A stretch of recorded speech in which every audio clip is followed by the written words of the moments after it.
You know, a lot of times there's a lot of players that have questions about how to do this or how can they do that, and I think that coaches, you know, are most of them are pretty willing and they want to help you in any way they can. And a lot of times it's just because they don't know unless you ask the question, and I think they'll be more than willing to help you.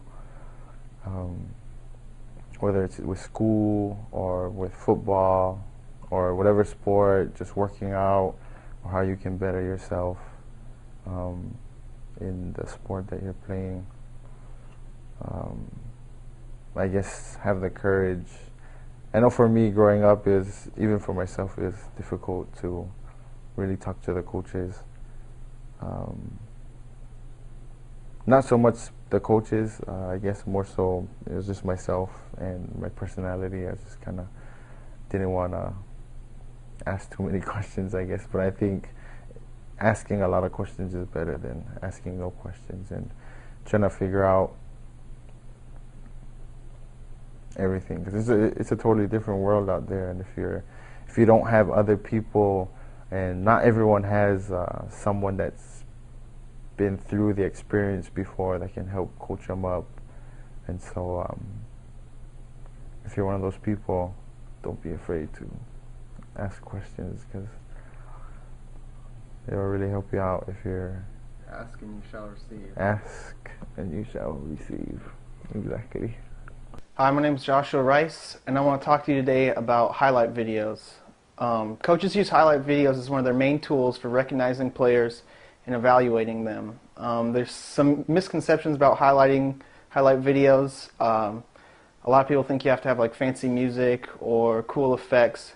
Really, your highlight video should first of all, it should have all your best plays in the beginning, because most coaches will only look at your highlight video for maybe 15-30 seconds and make a decision on you after that. Sounds unfair, but you want to make sure that you put your best plays in the beginning so that the coaches get to see what your potential is. Also, a thing that helps is editing your videos. If you just have raw footage, a lot of times it's hard for coaches to follow you. They won't know where you're on a play. So you want to make it as easy as possible for the coach to see you, recognize you, and see your good plays. So editing is helpful, just showing where you are before the play, maybe freeze frame for a second, and then highlighting where you are, and then letting the play run. So a good highlighting video can definitely help you get noticed by college coaches.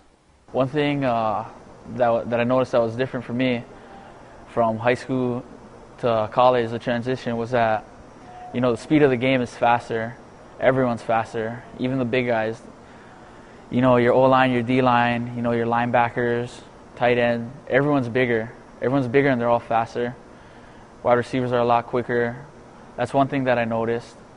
Because of that simple fact that everyone's bigger, faster, and stronger now, you have to be a student of the game. So what that means is that you're going to spend just as much time watching film, learning plays, running through plays as you do, you know, in school, because that's how you get the edge, you know. It's a whole new level of play once you get to the college level, especially if it's a D1 level. You know, a way that, you know, faith and your beliefs will play into this is that, you know, you got to have a strong belief in yourself, and you got to have faith that, you know, things are going to work out the way it's supposed to, even when they don't. So you have to be ready for, you know, you have to be ready for the worst, but you have to hope for the best. You know, believe in yourself. Know that you can do whatever you want to do, no matter what anybody tells you. You know, if somebody tells you you can't do something, that should be more of a drive to do it and to make yourself better.